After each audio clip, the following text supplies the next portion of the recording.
discuss their experiences and their findings when it comes to the drought response, the drought experiences from institutions, and also the people who are living in communities that have been affected. So I think for now, I will leave the presentation to Dr. Mape, and then thereafter we can go into a session where we can ask questions, we can give our experiences, and we can also interrogate some of the findings that will be presented in this webinar. So over to you, Dr. Mape. Well, thank you so much, Madam Brenda. Can you see my shared screen? Yes, the screen is clear. I think I lost my tabs.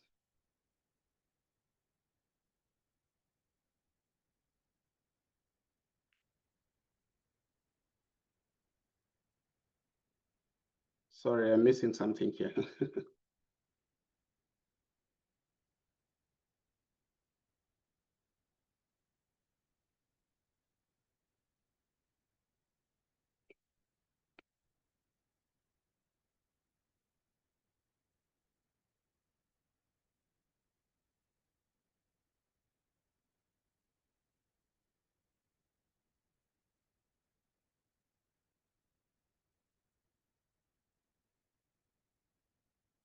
Okay, there we are.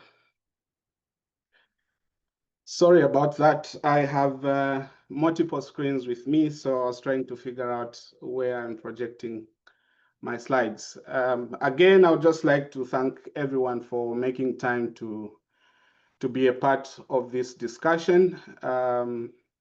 Basically, the Drought webinar series is a volunteer initiative by myself and Madam Brenda with the Zambia Institute of Planners. And we thought it necessary to bring together different communities from the research community, policymakers, practitioners, and just different communities to reflect on how we are dealing with drought in our respective spaces, to also learn from one another and share knowledge. And hopefully some collaborative efforts would come out of this initiative to help us face drought in a better state in the future.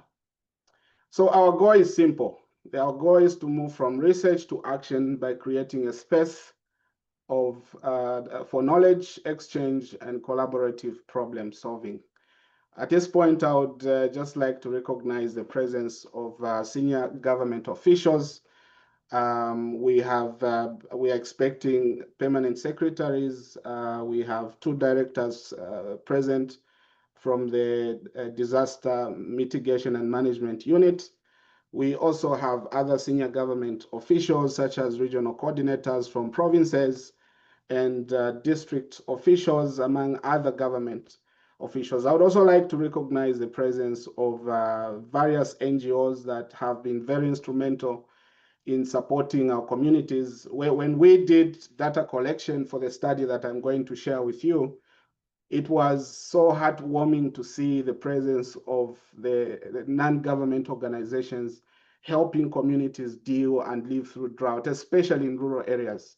So thank you so much for all the work that you do. We appreciate you. And also just to acknowledge your presence in attending this webinar.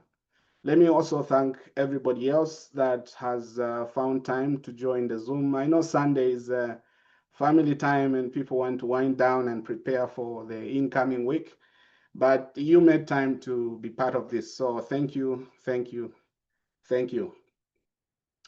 So the Drought webinar series basically is an initiative, like I said, where we are trying to share knowledge. And specifically for this session 1 of the series, we want to talk about the state of drought management in our country, basically asking ourselves a question: where are we? What are we doing? What have we been doing?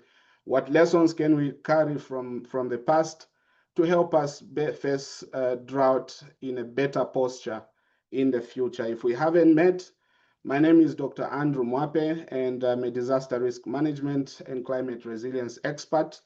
I have my background in environmental engineering and a PhD in natural resources, focusing on disaster risk management and climate impact assessment as well. So these are my contacts in case you would like to stay in touch. So for this webinar series, technology, I have, okay. For this webinar series, this will be the lineup of our time together. So I don't want to assume that everybody is familiar with the drought phenomenon. So I will go ahead and just give a brief background on what drought is, and then I will give some foundation on drought management, what effective drought management looks like. And then I will go ahead to talk about the state of drought management in our country, specifically with reference to the 2023-2024 drought. So included under that item is drought perceptions. What are the perceptions out there about drought and the management of it in our country?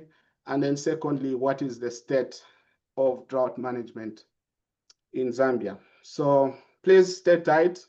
Like Madam Brenda mentioned, if you have any questions, hold on to your questions. We will have a time of discussion and reflection at the end of these slides. Thank you. So let's dive into it. Drought is generally a period of abnormally dry weather, long enough to cause serious hydrological imbalance.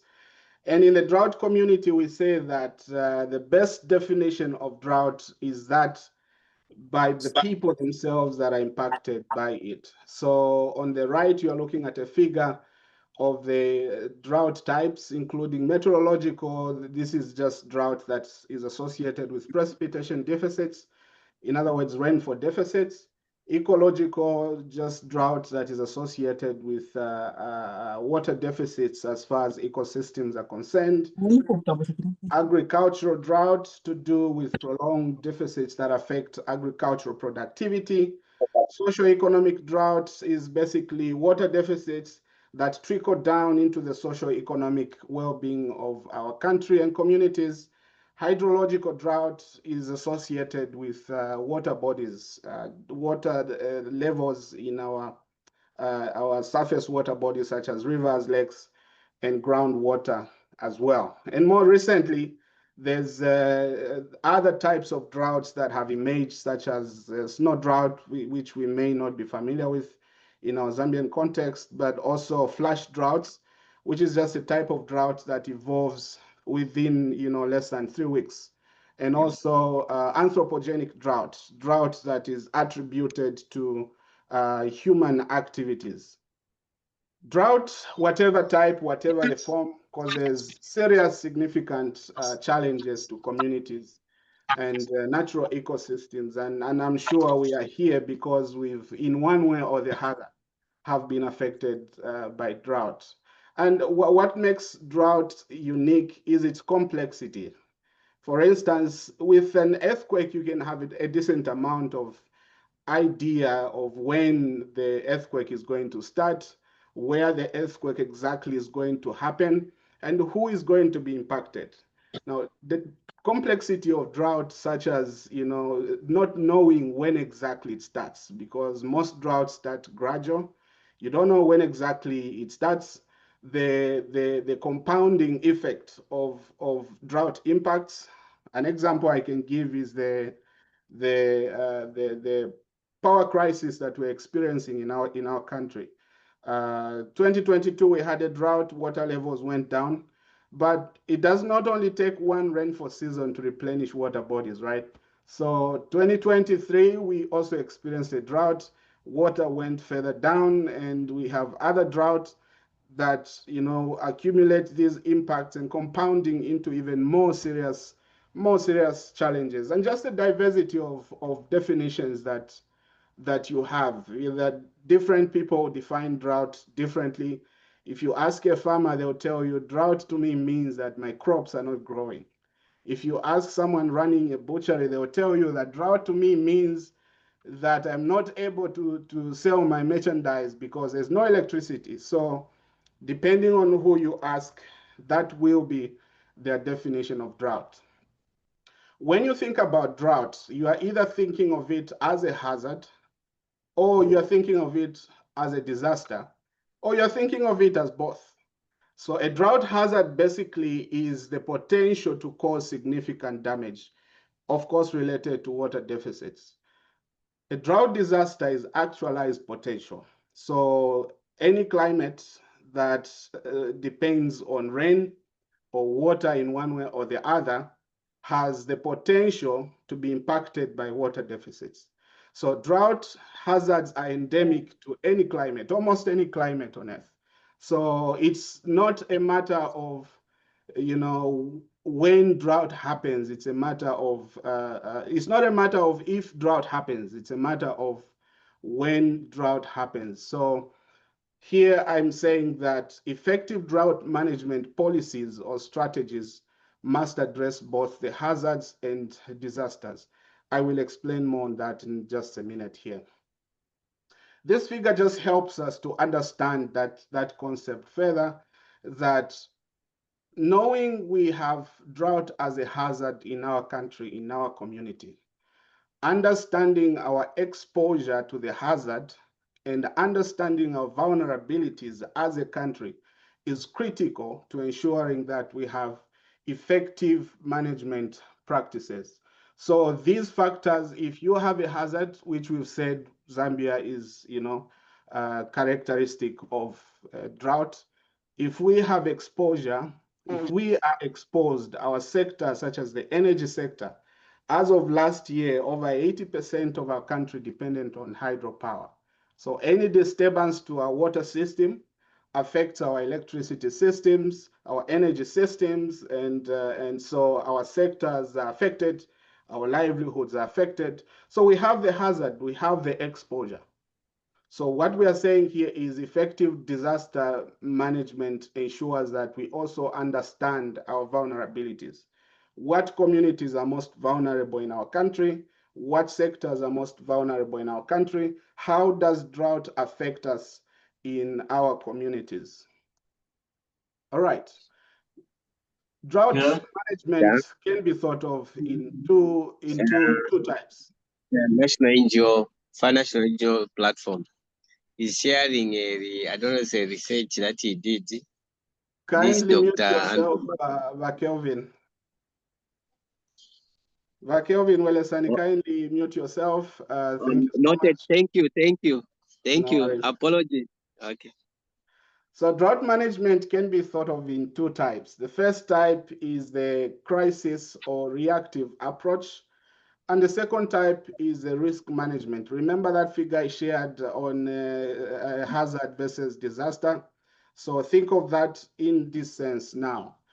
Crisis or reactive approach is where we wait for the disaster to happen and then we start running around to do something about it. Risk management approach is where we are proactively involved in understanding our exposure to the hazard, understanding our vulnerabilities, and we are committing our resources to ensure that we reduce the risk of being impacted by the disaster. So you hear, if you read more about drought management, you hear people emphasize risk management over crisis or reactive approach. But the truth of the matter is that effective management of drought must integrate both the crisis and the risk management approach. The difference here is that with crisis or reactive approach, you don't need to prepare anything. You don't need anybody to tell you you need to be doing this at this time. It's just instinct in us that when you're in a crisis, you swing into action. So where we need more work is on the risk management. We need intentionality, we need commitment and dedication to ensure that we understand drought management in that sense. So in this presentation, I will be interchangeably using drought management and risk management, but I would like you to know that I'm actually referring to both to mean just the same thing, drought management. So drought risk management refers to Any activities aimed at reducing the impacts of drought on communities and natural ecosystems.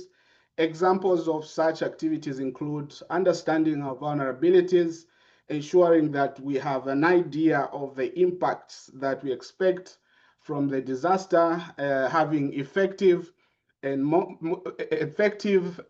realistic early warning systems, and not just effective, but relevant early warning systems and monitoring systems relevant to the local communities at a very sector level, and also understanding our response strategies. Mitigation engagement also very critical when you talk about managing drought risk. There are several benefits to taking this approach for managing drought. Number one, it reduces uncertainties and vulnerabilities. You're going to face a drought as something you expect and not something that takes you by surprise. So it helps communities to prepare, helps communities to know what exactly to expect from a disaster. Like I said, the complexity of drought sometimes does not give us the privilege to understand the uncertainties, but being proactive reduces that uncertainty. Risk management approaches to drought increases awareness. You know exactly where the drought is going to happen.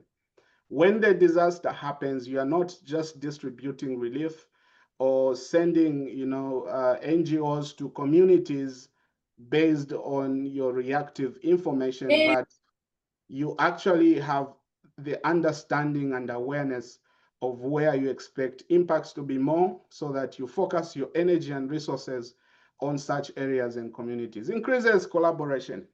Usually you find that institutions working in our communities work isolatively, but being proactive ensures that we work together, we aggregate these efforts into a collaborative impact. Promotes preparedness. There's research that shows that for every 23 kwacha, for every $1 that you spend on drought preparedness, you save 138 kwacha. So that's a ratio of 1 to 6.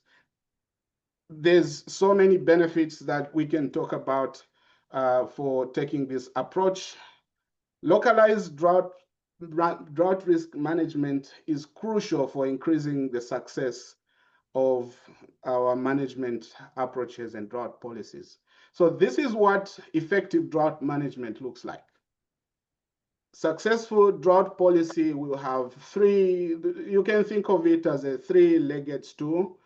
And the first one is having relevant and efficient drought monitoring and early warning systems. The second one is ensuring that we have effective mitigation and preparedness and response strategies. And the third one is that we understand our vulnerabilities and understand our impacts to help us prepare for future drought management. I would like you to keep this figure in your mind, to keep making reference to this figure as we go. Moving on to the state of drought management in Zambia.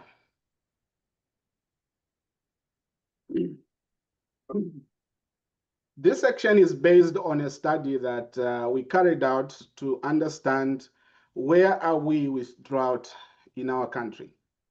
So we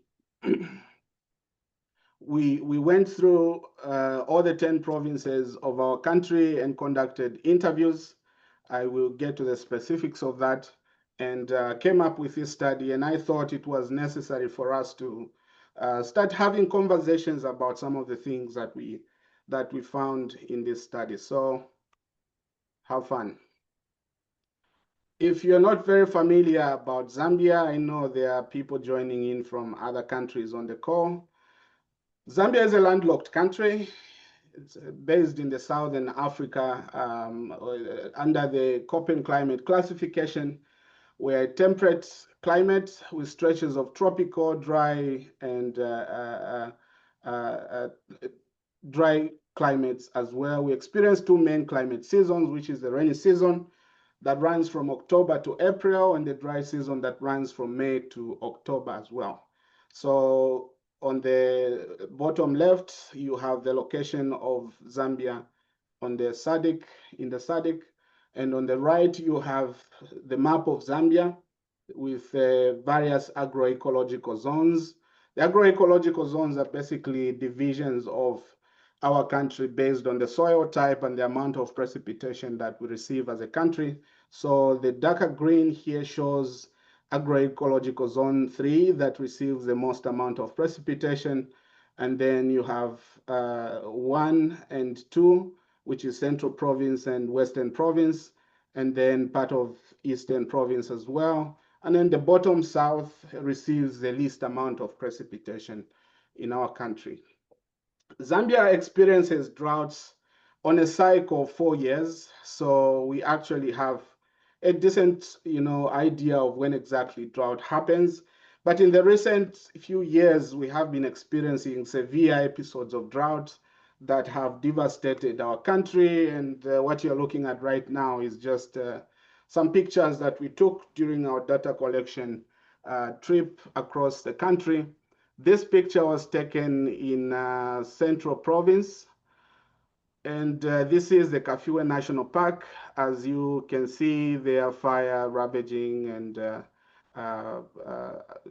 this picture was taken in Amwala district, and this was Mongu district under the Lubosi Imwiko Bridge. And as you can see behind us, there is these lines that just indicate how low the water levels had gone. If you look carefully on top here, you see another mark that shows that in the previous 2 years, water was this high in the Zambezi River. And in the 2022 season, water was that high. And in the 2023 season, water was that low. So just to show the extent of our drought. Again, some more pictures. You see wildlife hanging out along the road looking for food because their habitats are dry. And this picture is from the Chunga Blue Lagoon in the lower Kafue. I believe that's Central Province. And this is, you see wildlife on the Mumbwa Mongu Road looking for food along the road. And there's been increased human wildlife conflicts in this region of the country. And part of the reasons is because of the drought that we have been experiencing. So the main purpose of our study was to assess and understand drought risk management in Zambia by assessing district level perceptions of existing drought management practices. Specifically, the study asked the following questions. What are the sector perceptions of the relevance and efficiency of existing drought management practices at a district level? And more specifically, what are their perceptions of their vulnerability to drought risks? What are their perceptions? Well, what do they have to say about the monitoring and early warning systems? Do they say that the tools that we have right now are effective and meeting their needs?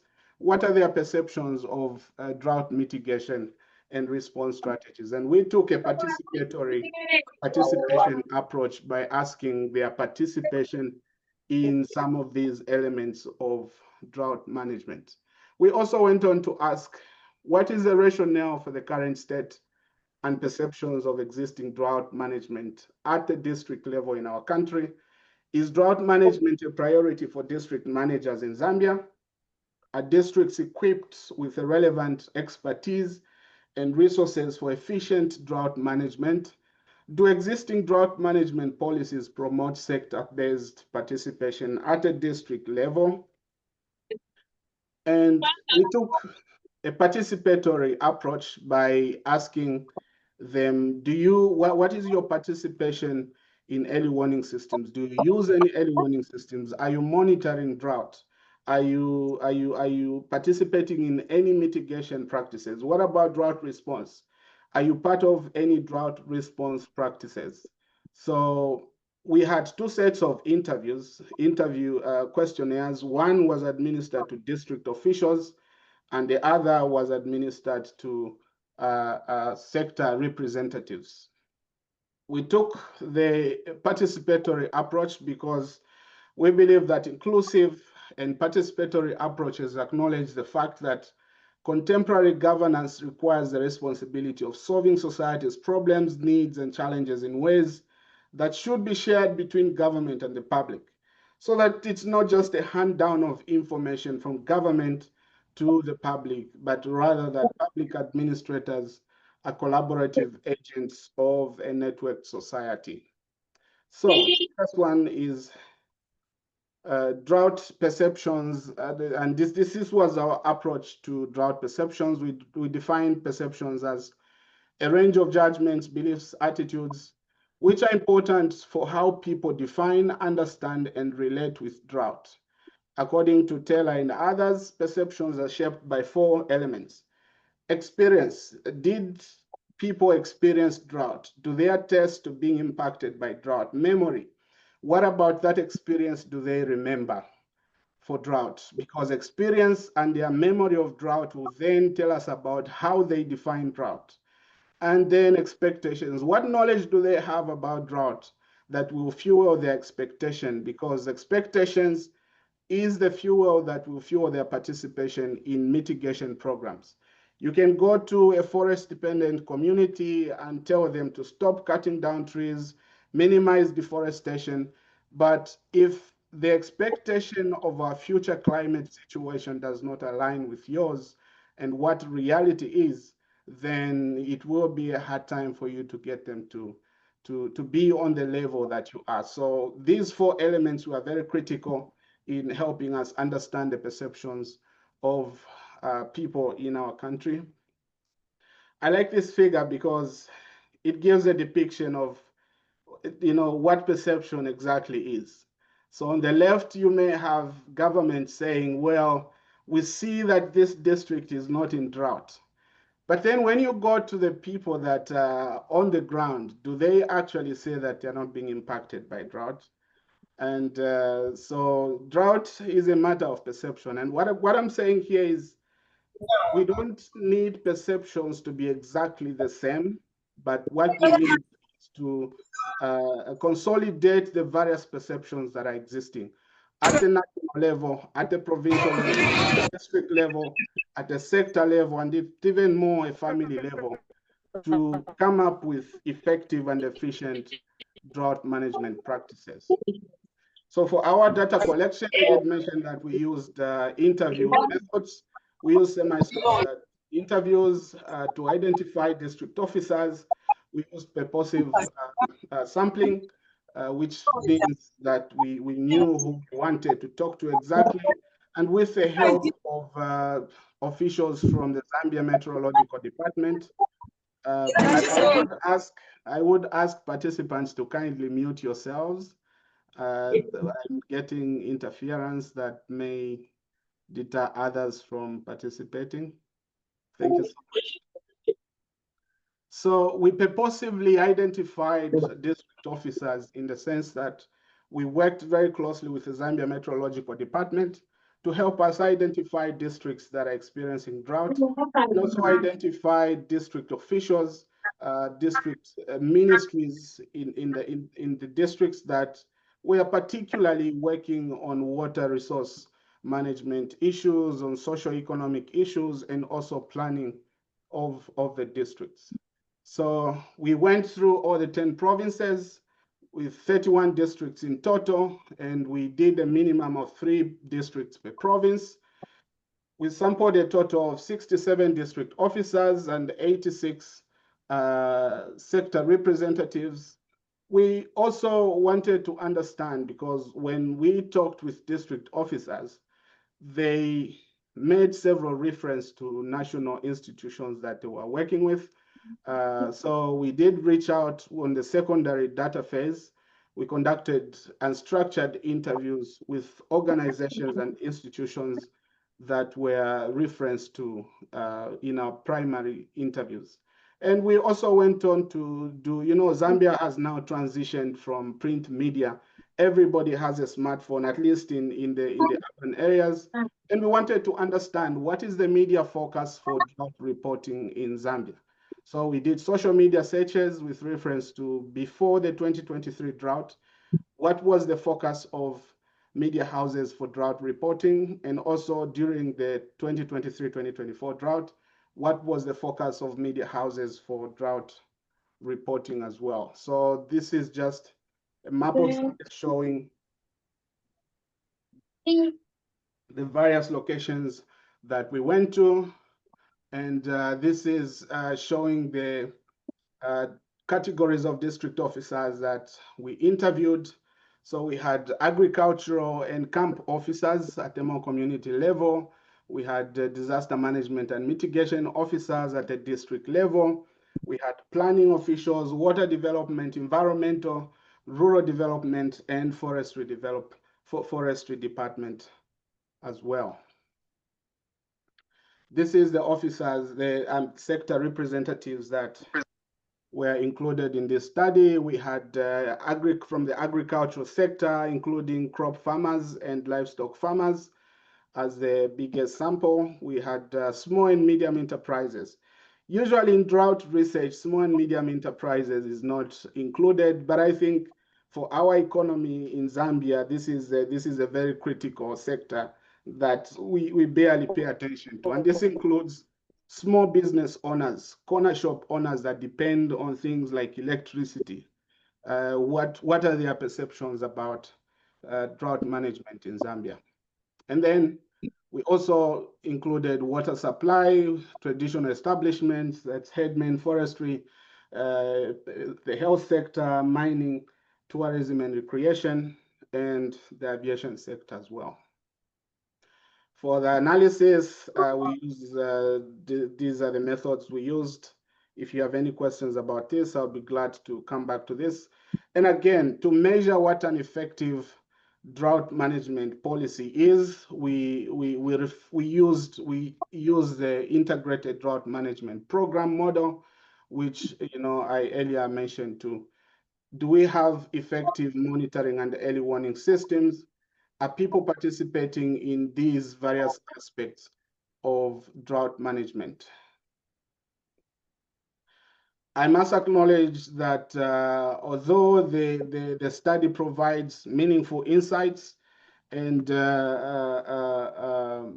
information that will help us forge a more drought-ready country and communities in Zambia, the study only covered 31 districts across all the 10 provinces of Zambia and did not include all districts across the country. So there might be biases in the study and findings, and I hope you find the findings useful just as we did. So results and discussion divided into two.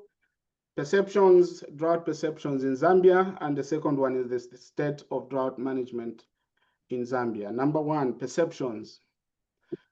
All participants reported that they had been impacted by drought in one way or the other in Zambia, whether the 2023 or in the previous droughts. And the 2023-2024 drought in the secondary phase of our data collection was that it was the worst drought in 40 years. And drought now is receiving more attention because of the rapid population increase and demands on water resources. And this is just to say that drought has been endemic to our country. Zambia goes through a drought every 4 years. On a 4 to 5 year cycle, Zambia experiences a drought. But recent droughts have been more severe because of the reasons I've just given: population increase and demands on water resources as well. 87.2% of sector representatives said they were affected by the 2023-2024 drought, and 80.6% of district officers reported that their districts were impacted by drought. Remember, this is a matter of perception. The figure you are looking at on the left is just district officer responses to the question, do you believe that your district is in drought? And on the right is us asking sector representatives, do you believe that your sector in the district is impacted by the 2023-2024 drought. Already on the far left, you have not in drought. Also here on the far right, you have not in drought. You can see the disagreement already, the differences in perceptions. So government is saying Muchinga province, Northern province, and Northwestern province are not in drought, with some disagreement in Luapula province. When you come to sector representatives, sectors are saying only Luapula province was not experiencing a drought. There's some disagreement in Northwestern province. So all the other 8 provinces are experiencing drought. And remember, this is a matter of perception. Again, you have government saying you are not in drought, and sector representatives, sectors saying we are affected by drought. And this might translate into, I look forward to government officials having their input on this. This might translate into the, uneven distribution and unequitable distribution of drought relief, because government will only distribute relief to places that they believe are affected by the drought, whereas sectors themselves are saying we are impacted by drought. Several impacts were reported, and these are the sectors that, on this column, these are sectors that were included in the study, and these are the drought impacts. Agriculture sector reported that there was massive crop failures, reduced pasture for livestock, and increased animal disease, and increased cost of fish farming, and also irrigation issues due to power cuts. Water supply, dry streams, and wells, reduced water supply, poor water quality, equipment damage due to power cuts as well. Small and medium enterprises affected mostly by power cuts, increased cost of running business. We had a few of them that were out of business. Power comes at 03 and it goes by 05. So then you either start working at night for only 2 hours in a 24-hour day, or you are out of business. Especially butchery owners, I think this was a very big challenge for them, because whether there's power or not, they needed their meat to be in a preserved form. So we had a few participants that were out of business as a result of the power crisis. The forestry sector reported that increased wildfires, reduced forest productivity, and increased deforestation are threatening the livelihood of people and also wildlife as well. Tourism and recreation increased human-animal conflicts, increased cost of running businesses, power cuts, reduced water levels, and job losses as a result of the drought. In the mining sector, we had power cuts, job loss, equipment failure, revenue losses, increased crime. With the mining sector, a number of them were able to find alternative means for to the power crisis, but still it was an impact on the cost of running business. Traditional establishments, the village headmen to be in specific, increased land conflicts. We had, especially in the northwestern Luapula, Muchinga area, they reported that there's been a lot of inflow of, people coming in from other provinces as a result of the drought, especially from the south. And as a result, there's increased deforestation for development of farmland and among other things. And also the low water levels, food insecurity, increased immigration, I just spoke to that, increased crime as well. People don't have any jobs as a result of the drought and power cuts. So people have to do what they have to do. And as a result, there's been increased crime, increased early marriages, increased grade school dropouts. This was a very interesting one. Children are dropping out of school because they have to walk long distances to find water. This was more specific to Southern and Western province. As far as definitions of drought in Zambia, we also found some disparities. At a national level, drought is defined by the amount of precipitation received and water levels. At a district level, drought is defined by the amount of precipitation received. Precipitation is just rainfall and reported impacts. At the sector level, drought was defined by the impacts experienced. There's nothing wrong with the disparities and the definitions. Again, what we are saying here is that there's need for us to understand each other. The national level must draft policies and strategies to respond and manage drought based on the information from the communities themselves. So if the characterization of drought at the national level is only based on the amount of precipitation a region receives, at the sector level, you find that people are being impacted in one way or the other because of things like people moving from the drought-prone areas and coming into their communities, and the power crisis, which affects the whole country, whether you are receiving enough rainfall or you are not. So we need to consolidate the various perceptions that exist at various levels of government in order for us to come up with meaningful strategies that work for everybody. Expectations. We asked participants what their expectations are for drought frequency and severity in the future. Frequency is just, how often the drought, how often do you expect that the drought will be happening in the future? And severe is how strong or how severe, severity is the same. How strong do you think these impacts in future droughts will be? Do you think they will be worse than now or less in the future? So at the national level, we found that yes, we expect the severity and frequency to increase in the future, which is in agreement with what other science is saying in the region in Southern Africa.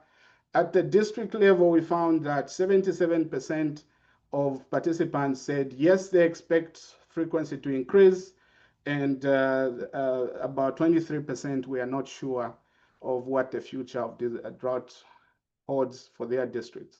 At the sector level, we found that only 17% were sure of the future of drought in our country, and 83% people were not sure. They didn't. And that this speaks to the information that people have on the ground. Is the drought information being communicated to the relevant communities? Because remember, drought management is a collaborative effort, so we need to be on the same page. If we are expecting severe droughts in the future, everybody needs to know, and our actions must align, and we need to be working towards the same thing. And I think this speaks to the challenges that we've been having in stopping deforestation across the country, because awareness and education of these issues is, we are lagging behind in that area. Moving on to the last section of my presentation, the state of drought management in Zambia. In Southern Africa, Zambia has one of the best drought disaster management structures. At the national level, we have a committee chaired by the vice president, Her Honor, the vice president herself, and of course, Mr. Norman Chipakupaku as the DMMU coordinator. And at the provincial level, we have provincial committee chaired by the provincial permanent secretary. At the district level, we have the district commissioner chairing the committee. And at the community level, we have community leaders chairing and coordinating themselves for these efforts. However, our study found that this is progress from the policy point of view, but there's much to be desired in the operationalization of these structures. So one of those issues is drought planning and management. Most of these structures at a lower level depend on the national management for decision making and planning. We don't have drought plans at the local level, at the district level. We depend on the national level.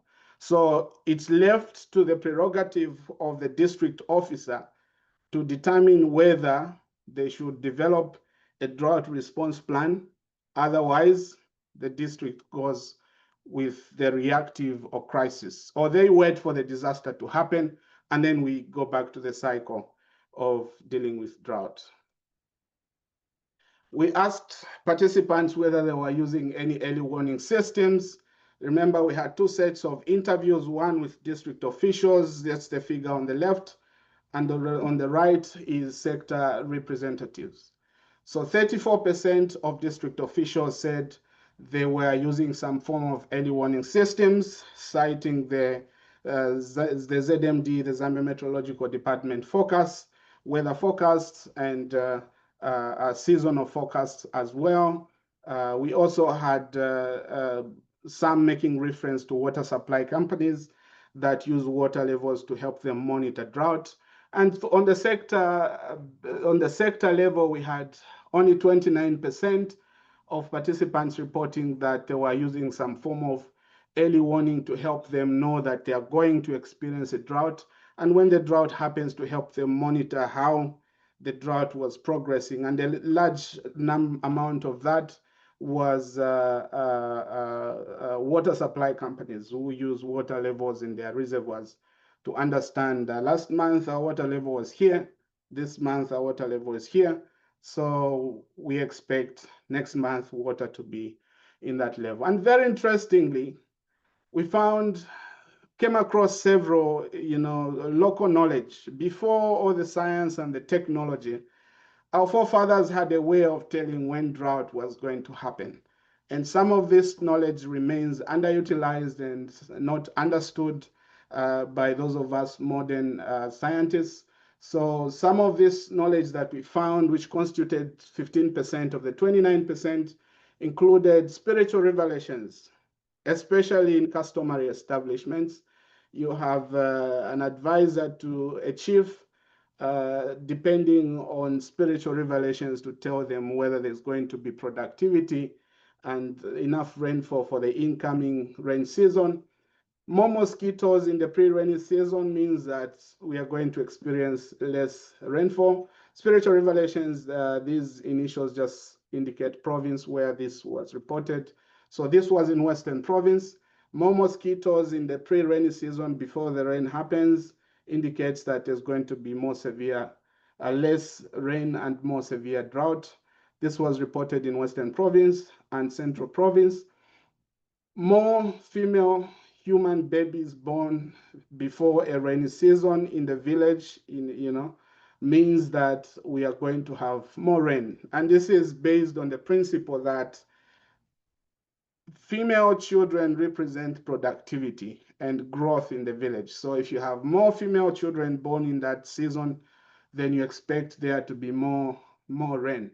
So that was reported in Southern Province and the Central Province as well.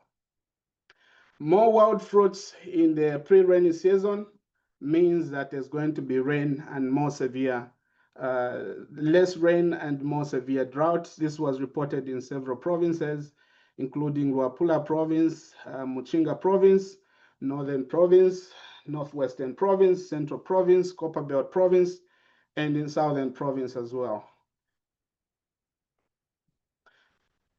We asked participants whether they were monitoring drought at the district level.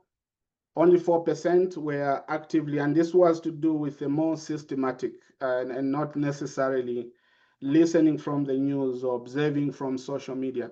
But does the district have a systematic way of monitoring how drought is progressing in their district? Only 4% reported that they did have such a system, and sector-based representatives said only 16% were monitoring, and this also, like early warning systems, was to do with water supply companies. Interestingly, we have a district development coordinating committees in districts where I think we can utilize such infrastructures for things like monitoring and early warning systems. Unfortunately, including for early warning systems, we found that the district officers that had early warning systems from the ZMD accessed such information from social media. So one of the recommendations I would give is we need to have a systematic way of handing down this information from the province up to the relevant communities. And even if they had access to this information, a majority of them said that the information was too general. It was reported at a regional basis, so it makes it very difficult for people to, for communities to interpret such information and make it relevant for their sector and for their use. We also asked whether participants had either been part of any vulnerability impact assessment or they were currently making efforts to understand their vulnerabilities at the district level. Only 1% of district officers said they did. Something similar to that when they were developing the integrated the IDP, integrated district plan, and they did drought vulnerability assessment. We went on to ask whether they were using any information from that assessment during the 2023-2024 drought. And they said they did. Remember where that plan was. Kindly mute yourself. Kindly mute yourself. Thank you. And we also asked the same question to sector representatives, and interestingly, zero of the sector representatives had been part of any effort to understand their vulnerabilities in their sector. So these areas highlight some areas that we can focus on as a country, whether you're coming from the NGO sector or from government. I think there's need for us to invest in understanding our vulnerabilities, whether at the national level, at the provincial level, at the district, and even more importantly, at a community, at a sector level in Zambia. We went on to ask whether they were participating in any drought mitigation programs. At the bottom here, you notice there's historic and current. Historic to just mean before the 2023-2024 drought. Have you ever been part of any drought mitigation programs? And during the 2023-2024 drought, are you part of any mitigation programs? So before the drought, only 13% of district officers said they were part of one form or the other. And during the drought, that number went up to 33%. We asked a similar question to sector representatives, and that number was 10% before the drought. We are participating in mitigation programs. And just to highlight the gap, 90% of people that participated in the study were not part of any drought mitigation programs. During the drought, that number went up by 17%. We asked a similar question for drought response. 36% of people were of district officials were part of drought response programs. Interestingly, that number went to 79% during the 2023-2024 severe drought. And this could be attributed to the declaration of the drought as a national emergency that attracted support from international organizations, local organizations, and so on and so forth. And some of the response programs included the food for work, the cash for work. We were winding up our data collection around early October, late September, early October. And most participants at the district level, from the official point of view, said they were still working on the details of administering this relief to communities. Remember, our water year begins late October. So if you're still preparing to administer relief a month before the drought is expected to end, then there speaks the gap that we need to address as well. So even though this number went to 79%, drought relief was not timely. And in the absence of understanding our vulnerabilities, I think I will be safe to say that some communities had to go on through the drought without any support and assistance.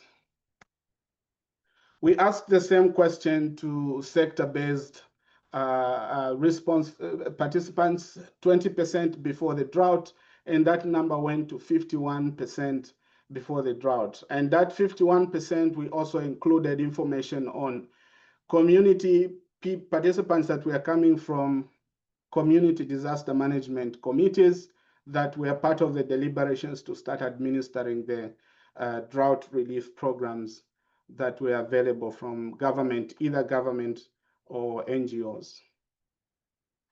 There's a saying in the drought community that all droughts are local, even though when you talk about the meteorological aspect of it, it makes sense to talk about it in the regional sense, but all droughts are local. So it only makes sense that our drought initiatives, drought management programs are relevant to the local context. So we went on to ask, and like I mentioned earlier, our model and our organizational structure for managing drought stems from the national to the district. So we don't have a drought planning program at the district level, but we do have a national drought plan. There are several national efforts from the national point of view, and at the district level, there's not much. So we went on to ask participants whether they would be interested in developing district level drought plans in the country. 93% of district officials said they would be interested. They were very excited about it. And 7% of participants said they would not, citing various reasons such as, we already have competing priorities at the district, we don't have funding, we may not have funding for it, and there may not just be interest at the district level. When we asked the same question to sector representatives, 97% said they would be interested to participate in local drought planning. So here's an opportunity if you're looking for a drought project, another drought project, helping local communities to plan for drought. Not just planning for drought by talking about it, but establishing systematic programs and initiatives that will help them prepare for drought. That's one of my expertise. So if you need me to be part of that, I would be glad to help. District officer awareness. We went on to ask if you are interested in developing drought plans at a local level.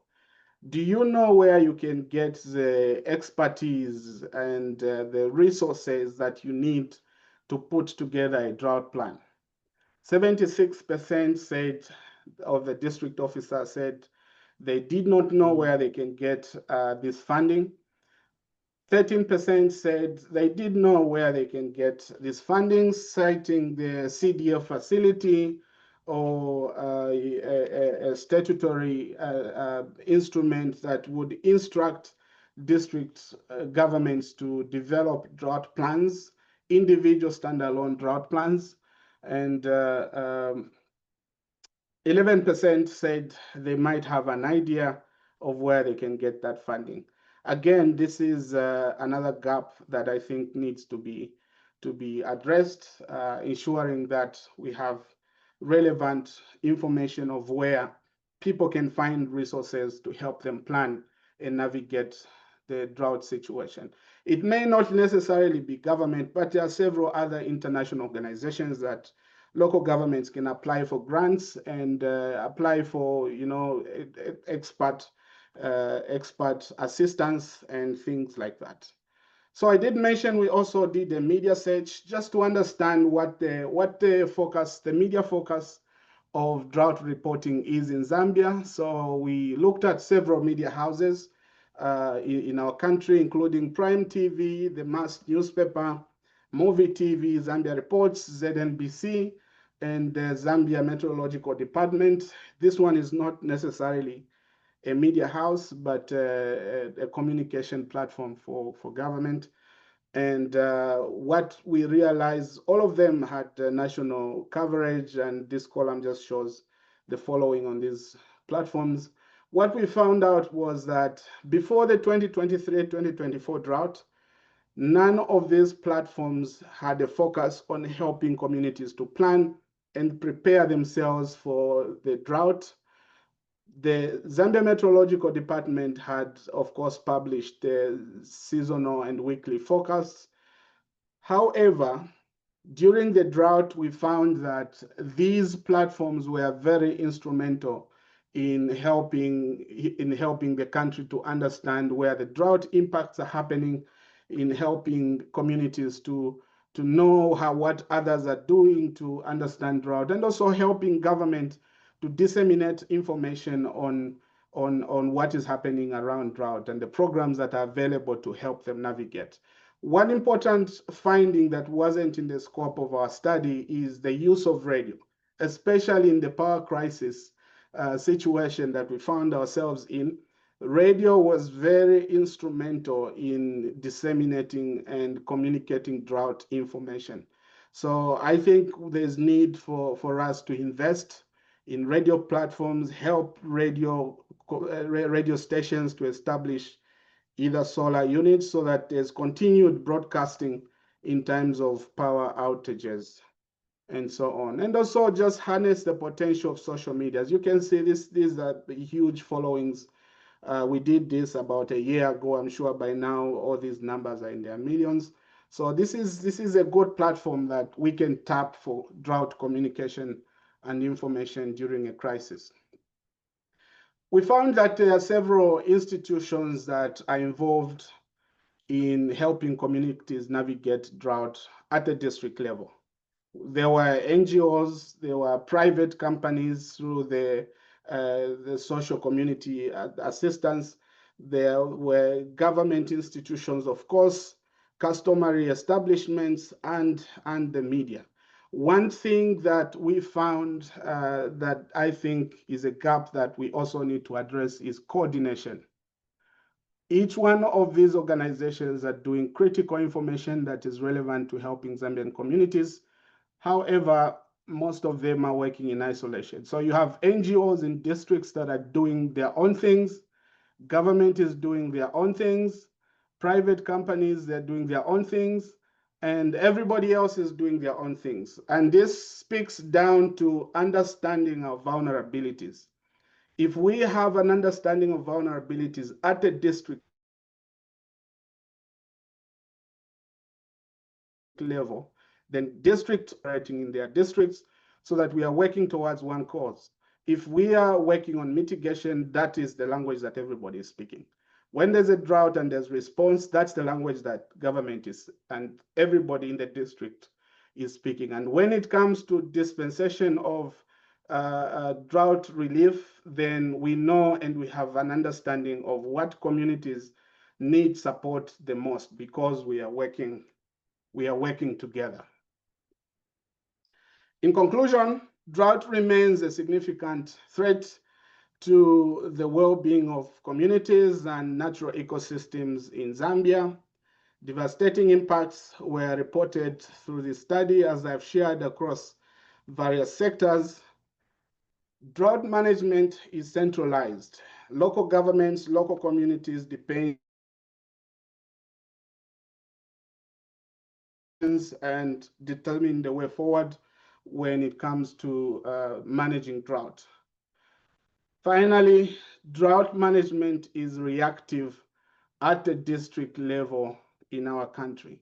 And what this means is, this is what an effective drought management strategy looks like.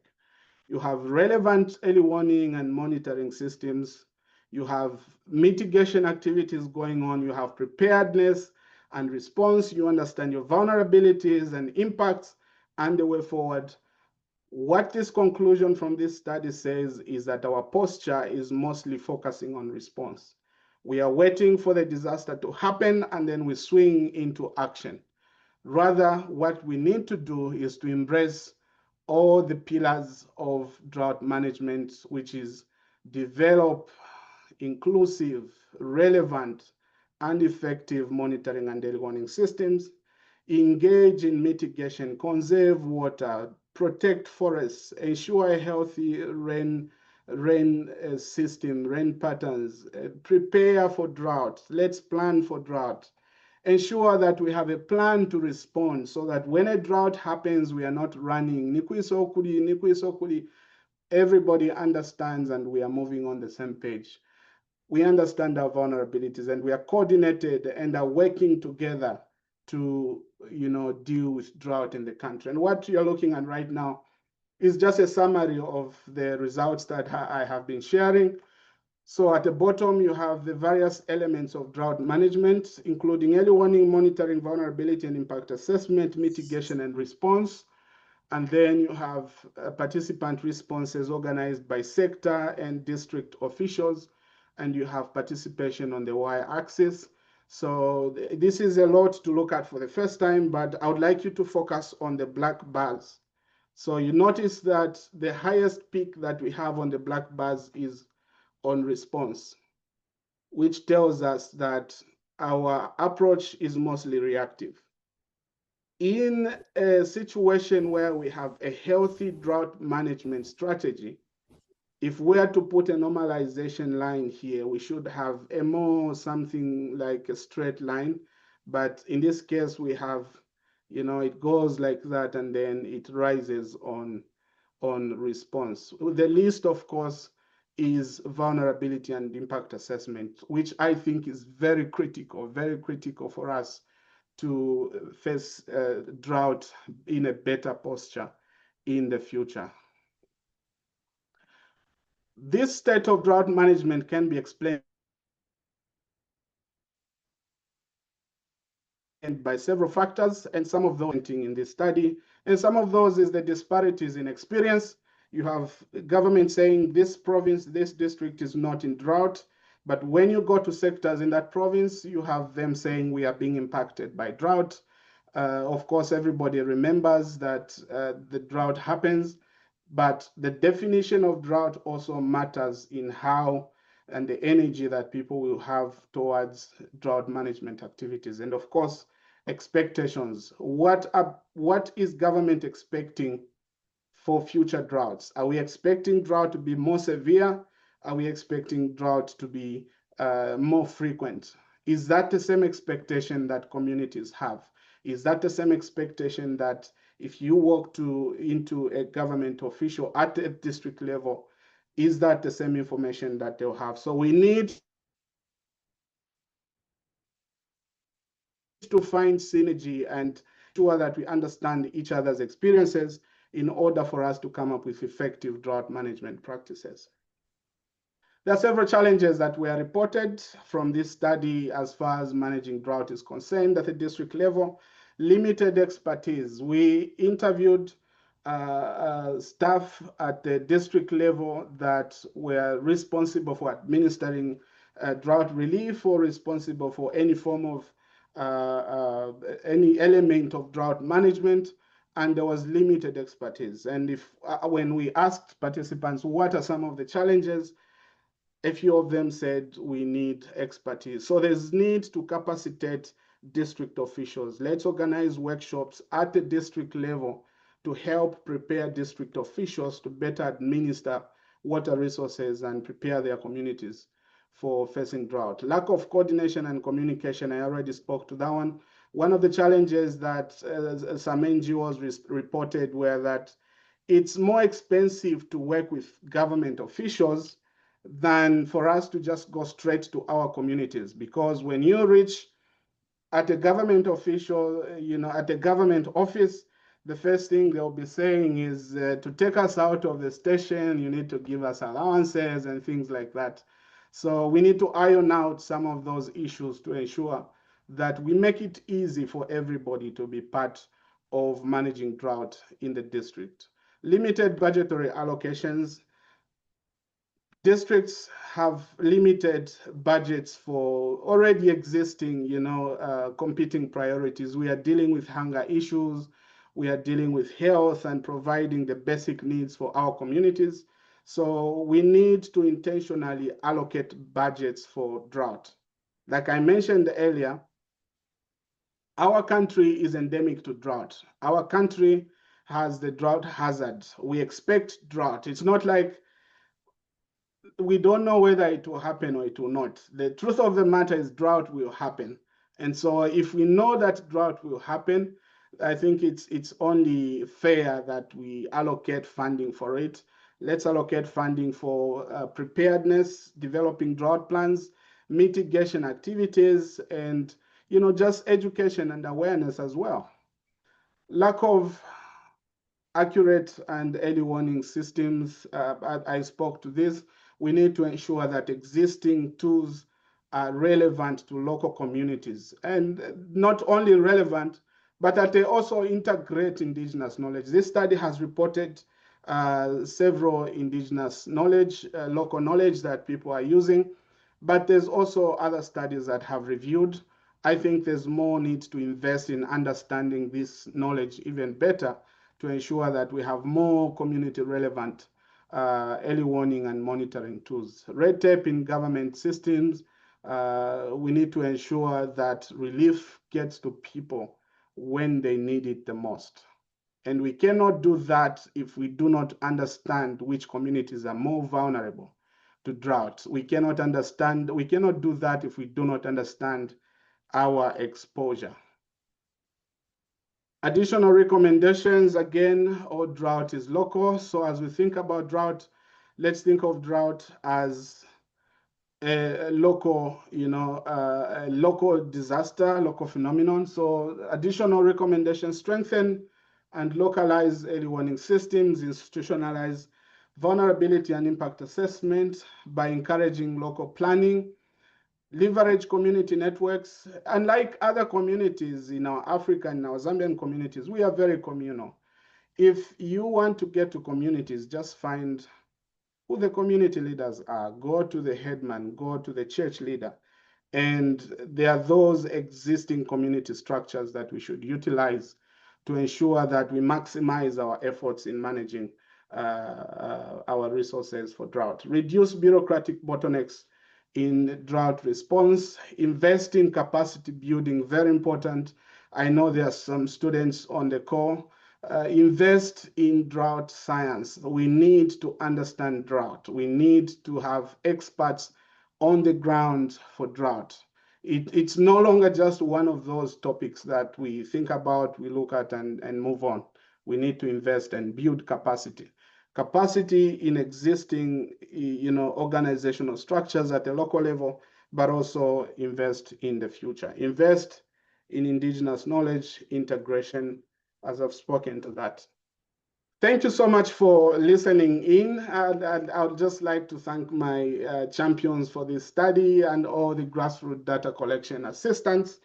Thanks to the U.S. National Drought Mitigation Center, the Institute of Agriculture and Natural Resources, Government of the Republic of Zambia for giving us the relevant permissions to carry out this study, the U.S. University of Nebraska-Lincoln School of Natural Resources, Agri-Train Initiative, the U.S. Department of Natural Resources, the Zambia Environmental Advocacy and Community Organization, the Zambia Institute of Planners, and the Copperbelt University School of Mines and Mineral Sciences. Thank you very much, everyone, for attending. I will turn over to Madam Brenda to lead us with the discussion. These are my contact details if you wish to stay in touch. And the flyer that was sent out has Miss Brenda's contact details as well. So over to you, Madam Brenda. Thank you, Dr. Mwape. Thank you, everyone, for staying on the call for this long. I hope we're able to learn one thing and also to be able to link to some of the work that we're doing and even some of the experiences that we have had. I think at this point, I will let the questions come in organically.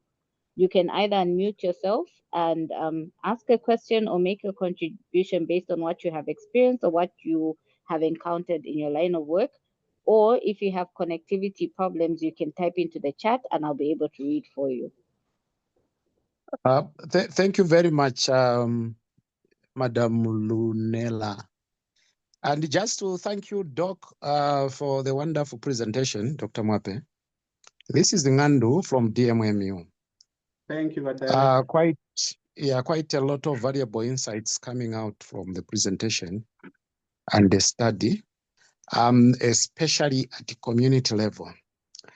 However, I wanted to, there are a lot of, I think I've noted quite a number of gaps that would have enriched this study if from the word go, I think institutions such as ours, the Meteorological Department at national level, Ministry of Lands were involved, environment were involved. There are quite a lot of things that would have come out of this study.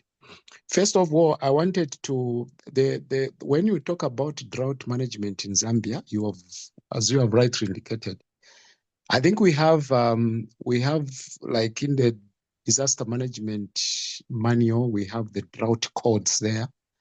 The Ministry of Lands, I know under desertification, they were preparing, I think they should have finalized the national drought plan. We have done protocols on drought, we have protocols on floods. And what usually happens is that, before the year ends, like now, this time around, we had what we call the SACOF, the climate outlook for the scientists in the SADC region made. And that is the beginning of our early warning, especially for the hydromet-related hazards. So for the 2023-2024 drought, what had happened was that we knew that it was going to be an El Nino year. And as you have rightly indicated, Zambia has got a cycle now is more or less like 4 to 5 years. Every 4 or 5 years, you have an El Nino phenomenon, which usually sometimes turns out to be a full-blown drought. But in between, as you have also rightly indicated, we have what we call prolonged dry spells. Prolonged dry spells, usually also they have got also significant impact, especially when it comes to agriculture drought and also maybe the meteorological drought and other forms of drought. So what we usually do for the 2023-2024 drought that we experienced, which you have rightly indicated, it was the worst in 40 years. So what it is that we had prepared as early as September, October, that was in 2023, we had done what we call the multi-hazard national contingency plan, which had identified the drought as the main hazard that would characterize the 2023-2024 rainfall season. And it's one of the products that we do once we do the risk analysis from the data that we get from the meteorological department. And then we will then indicate which districts we do the projections using our risk assessment tools. The elevation models, we use quite a number of models. And then we should know which districts are likely to experience dry spells, delayed onset, those that are likely to experience floods. And during that time, we had identified 2023-2024, we had identified close to 92, 93 districts which were likely to experience drought, the El Nino phenomenon.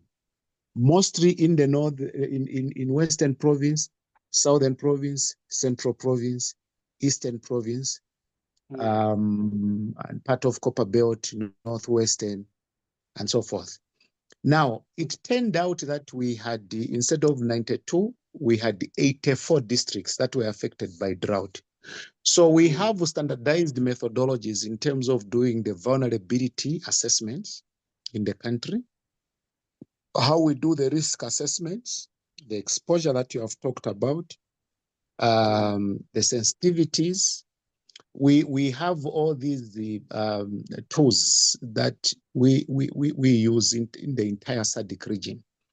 Because once we do our national contingency plan, we will then also do a regional contingency plan as SADC. Now, that contingency plan identifies activities that you have to do in the ex ante, that is before a disaster,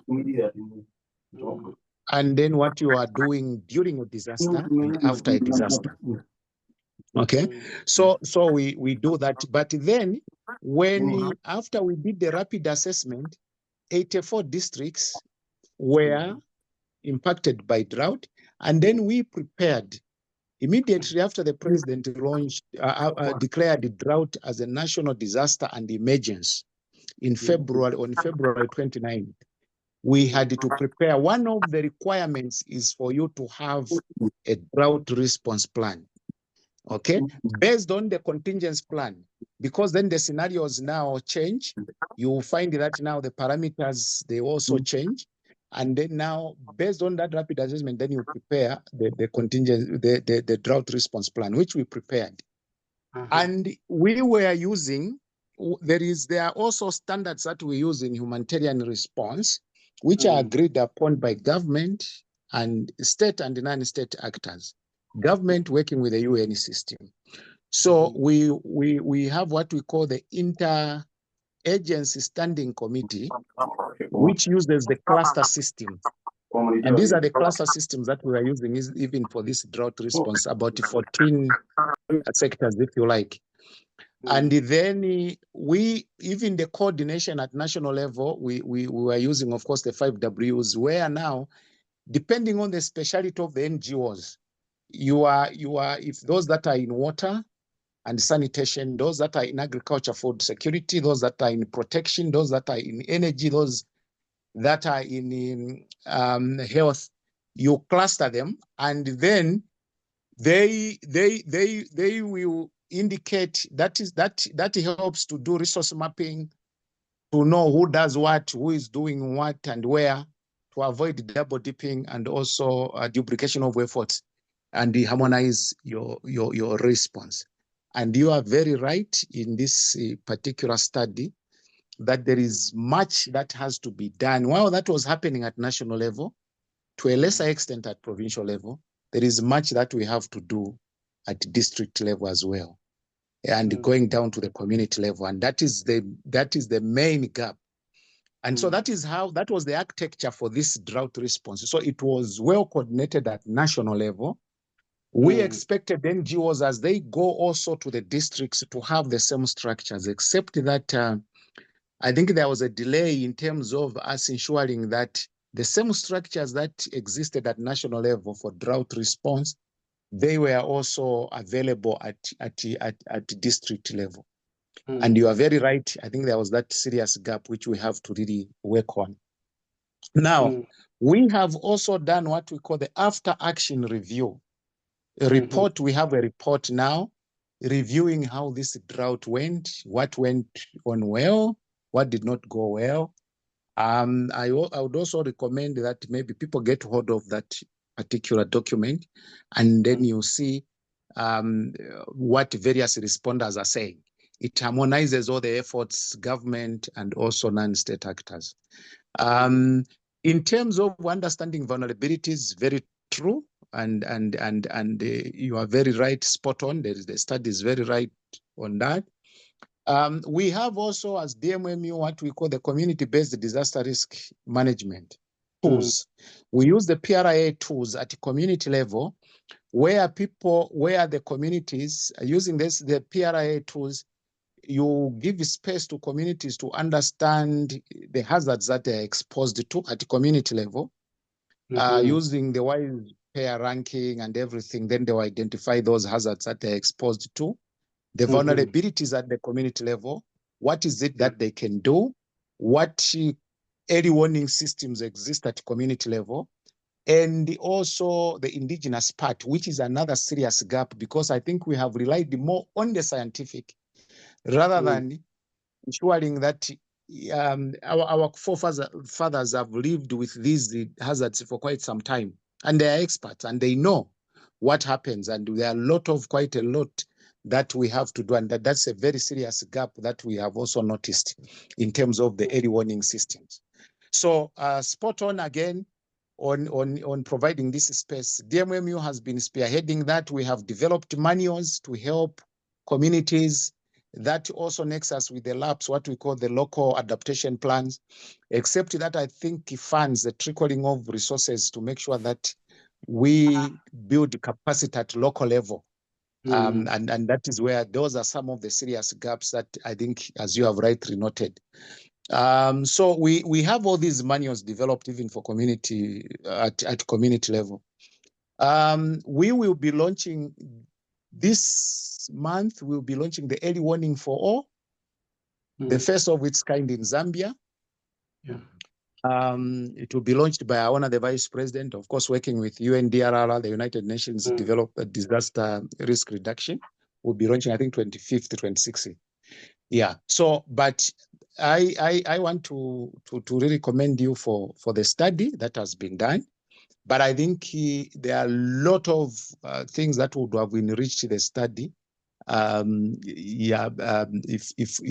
If we had collaborated probably from the word go at national level, going provincial level and at district level, then it anchors even some of these recommendations that we are making when it comes to what is happening at community level.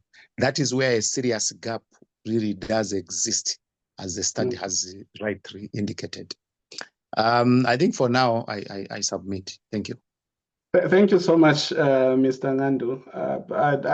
We allowed you to go on because Mr. Ngandu is representing the national coordinator, Mr. Norman Chipakupaku. So that was quite a good update from the national level. I agree with you that this study, would have been more enriching. It is enriching as it is, but even more enriching if we had included data from the national level. However, I think I must mention that our focus was the district level. So I think there's room for replicability. We can do another study that then ties together the various structures from the national, the provincial, district, and the community level to then come up with one story of how we can forge a way forward. So I see that as an opportunity for us to work together and see how best we can help our communities. Thank you so much again, Director. Back to you, Madam Brenda. Thank you. So I think we've all taken note of the submissions that are coming from DMMU, which are all insightful and also are speaking to the realities on the ground and also highlighting the aspects that are ground truth in what has been stated in this research, but also highlighting certain aspects that in 40 minutes perhaps we may not have been able to cover, or that in future research we need to take note of. At this point, again, I would like to call on people to organically react either to what has been stated or to also communicate, because for the first webinar, it's always very good to present your findings, but to learn, as Mr. Ngando has stated, what is happening within the system, from the tools, from the coordination, from the policy and the financing and so on, right? But there may be other institutions or other experiences that we as people who are presenting this first webinar can learn from, and thereafter we'll be able to develop the second and the third webinar. So I would like to call on people to, again, just freely speak and to state what they would like to share at this point or questions that they have. Okay, I don't know if this will come in the later webinars, but I have two questions. Are you able to hear me? Yes, we can. Yes, ma'am, we can hear you clearly. All right. So my first question is, from the research that you've done so far, are you able to maybe highlight which provinces have been mostly affected by the droughts? That's question number one.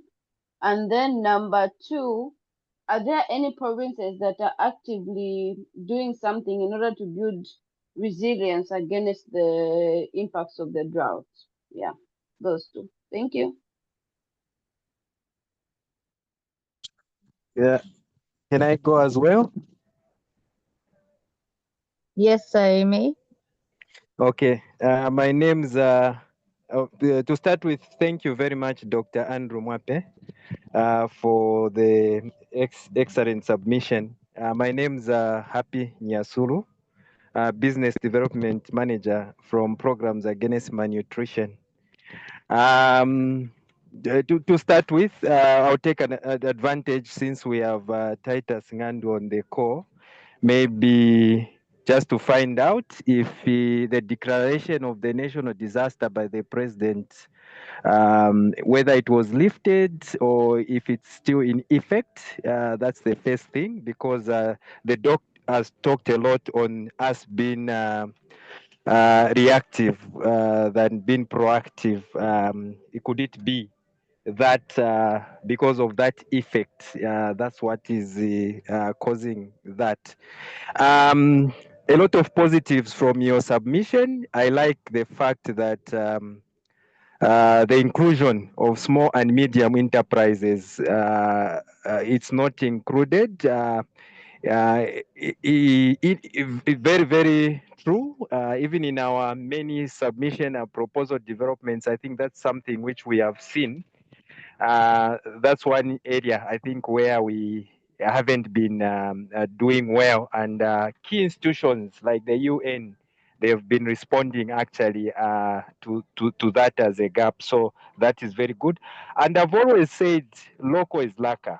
And I like your submission on the scientific, scientific versus local indigenous knowledge. In our work as program against malnutrition, I think that's something which we have seen, because we've got voices from the field, good case studies from the field, and we've been able actually to document such information. I think it will be very important. I think I'll connect with you, Doc, and your team on that one. Then on limited expertise, I'm glad Dr. Ngandu did alluded to that actually as PAM, we are part of the UN cluster as well. I think we are on water, and we are also on agriculture cluster. I think it would be very important actually to also look at that, so that this study can be enriched. If you also look at other important documents like the integrated food security phase classification, I think it does spell out quite a number of issues which can enrich the document. Then last but not the least, I know you've stated it as part of your study limitation. If we look at the district covered, if you say you did only 31 district, and we are seeing that according to what I gather from the study, out of the severely affected, I think there were 84 out of the Zambia's 116 districts. I think it would be very important actually maybe just to find out if we were to replicate, I think because it means that there will be a difference of about 53 districts. I think it will be very important in your replicability to consider that as well. I hope I've made myself clear on that one. Thank you very much, Doc. Thank you. Should I go ahead and respond, Madam Brenner? Yes, please. So Engineer Mutimbwa asked, are there provinces, the first question was, which districts were impacted by drought? I think government is doing a good job in providing us with that information. And as Director Ngandu did mention that from the 2023-2024 drought, we had an estimate of 84 districts across the country, 84 districts out of 116 that were impacted by the severe drought. So that's just to give you the extent of how serious the drought was. And then the second question was, are there any provinces that are doing their best? I think that Eastern Province, when we talk about mitigation, Eastern Province is one of them that stand out, and this is my personal opinion. They are doing a great job with forest conservation and preservation in that area. There's a lot of potential for conserving forests in the agroecological zone 3. That is the provinces in the northern area. They receive good amounts of precipitation. They have very good virgin forest there, but they are under threat. With drought happening like this, we have people migrating from the south, from the central, from the west and east, and they are moving to those areas that have enough precipitation, and the cutting down of trees is rampage now. So I wouldn't put a rank to it, but I think there are notable provinces that are doing a great job to ensure that there's protection. And I think there's still room for improvement as we move forward. Mr. Nyasulu, thank you so much for all you do with the program against nutrition. And again, this is amazing work, especially in provinces like Southern Province. Nutrition is one of the major concerns and threats to the well-being of children there. So thank you for all the work that you do in helping our communities. I will let Director Ngandu speak to the declaration. The question was, has the declaration been lifted, or are we still in a crisis? Thank you very much for the question. I think in your presentation, Doc, you indicated that drought is a slow onset kind of hazard or disaster. And its effects usually they last for a long time. If you have observed up to now, in terms of hydrologically, I think we are still being negatively impacted. We have seen load management has continued. So usually for hydrological drought, for example, it may even take 2, 3, 4 years for us to fully recover, and that is the reality. That is how devastating drought is, and that's why I think the emphasis as the doc has rightly indicated that we have to really pay much attention on how we have to manage it at local level because of those lasting impacts. So if you look at our drought response plan that government approved, that response plan had 2 key components. There was one, the component which had to deal with life-saving and life-sustaining humanitarian needs. This is where we were giving people either emergency cash transfer or in-kind food, and that's where you have programs like Cash for Work. And so if you look at all some of these interventions, yes, they may have some NGOs, they have closed them. The government is still continuing to some. The issue is that drought takes long. It takes long for us to recover from it. The other component for that drought response plan was the early recovery. Now, early recovery, it means that you are trying to build in issues of resilience. You are trying to make sure that the communities are able to recover if they are affected by the next shock. So those interventions, they are ongoing. So in short, what I'm saying is that I think we haven't heard any from government to say the drought is over because the impacts are still with us. I'm sure I'm making myself clear, but that preserve is for the government.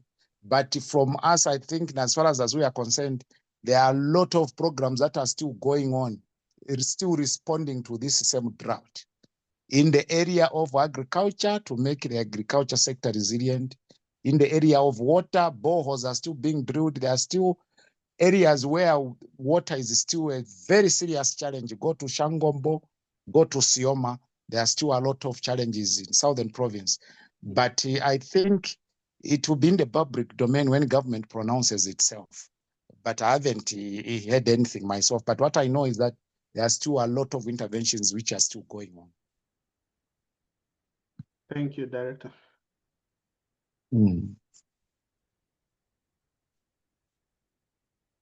then just also to indicate, Doc, as he rightly indicated, my colleague from PALM, get hold of also the IPC report, which we publish every year as DMMO, is the integrated defense classification for food security. I'm sure you have seen this, and also the in-depth vulnerability assessment report, which we do every year as DMMU, which shows us where these vulnerabilities are, who has been impacted by what. I think it will also be important to this study. But otherwise, the study is spot on in terms of the coordination at district level. I think this is where we have to really invest and ensure that every district, if it was possible, should have a drought plan. But of course, as DMMU, we know that every district should prepare a preparedness plan, but usually a preparedness plan, a disaster preparedness plan, a disaster preparedness and response plan at district level, it may have components to do with one. It will identify a number of hazards. But I think if we are to do a drought one, it means that it has to really focus on drought. But why we emphasize on the multi-hazard ones, because of the cascading nature and of these hazards, that usually when it happens, it does not affect, it's not only drought, for example. When you have prolonged dry spells, you'll have also pests. Other hazards also come in. You have animal diseases. So that's why we want to look at drought, but also look at also some associated hazards, which then drought may trigger. That's why we emphasize on developing the preparedness plan, which encompasses quite a number of hazards. But Director, before you leave the floor, there's a question in the chat. What is the outlook for the 2025 and 2026 rainy season? And if I can add to that, what should we expect from government? Yes, so what has happened is that if you have been, we are now still in the neutral phase. We may transition in what we call a weak La Nina. I think what generally the country expects is normal to above normal rainfall, but I know that we already have the statement from the SADC, the SACOF, which was held here in Lusaka. But what the meteorological department will do then is to downscale it, because that is the regional one. Then they have to downscale it. And then I think in the next week or so, we should have, I know, our downscaled forecast for Zambia, which of course generally shows that we may have a normal to above normal rainfall, but we are transitioning from the neutral into weak La Nina. And usually when we have a weak La Nina, it simply means that we may have some rainfall, but not quite a lot of it when we have a full-blown La Nina. I think that is the focus that we have for 2025, 2026, but we wait for a downscaled one from the meteorological department. But what government will do is that, as I indicated in my area submission, so immediately we have this downscaled forecast. Before October, before the end of October, DMMU sitting again with the early warning subcommittee, which is a consortium of government and non-state actors, we will come up with a contingency plan, which embeds also anticipatory actions to indicate which hazards are likely to characterize the 2025-2026 rainfall season. And this is where, Doc, I think you are spot on. How effective are we in terms of disseminating these reports even at local level, so that people know what the they expect during the season. And the meteorological department usually does these advisories working with Ministry of Agriculture and all other ministries just to sensitize farmers. But that is generally the outlook, Doc. And then we will have this contingency plan, which then indicates the hazards that we'll have and what we have to do as a way of preparing. And then I think it should be on the 26th, 27th of October. By that time, we would have already now produced our regional contingency plan, which is basically for the entire SADC region, just to begin our preparedness and response activities for the coming season. I submit. Thank you, Director. Okay. So we thank Mr. Ngandu and Dr. Mwape and others who have contributed, Mr. Happy Nyasulu and others, for the questions. We had intended to hold this webinar for 1 hour, 30 minutes, and we have exceeded. I think this is indicative of the interest that we all have in this subject. And we've taken note of the submissions on follow-on conversations that we have for webinar 2 and 3.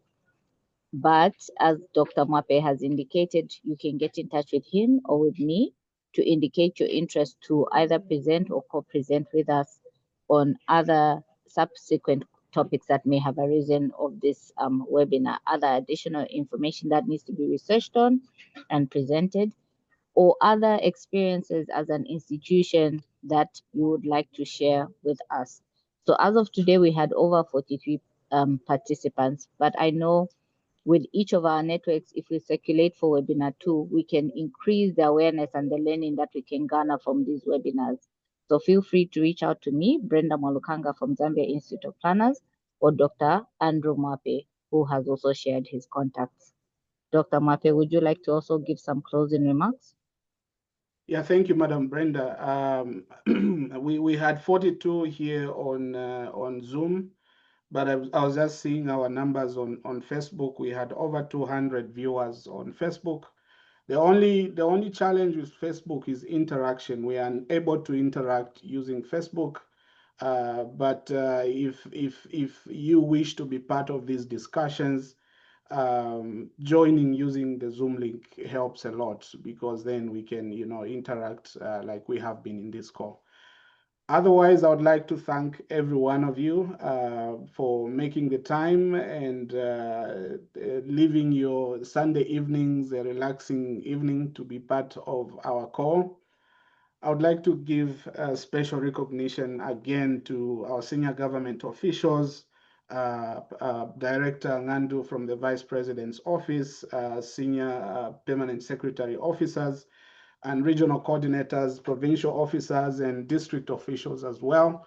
And also just to thank every one of you that are representing your respective sectors. We are very grateful that you found time to be part of this. I would just like to give you a hint of what you should expect for our second session of this webinar series.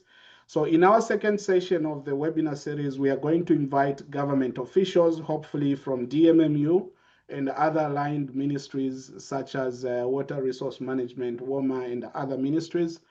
And then we are also going to invite officials from the nonprofit sector. I know some of you have already reached out. So this second session will be for you. It will be less of me, less of Miss Brenda talking.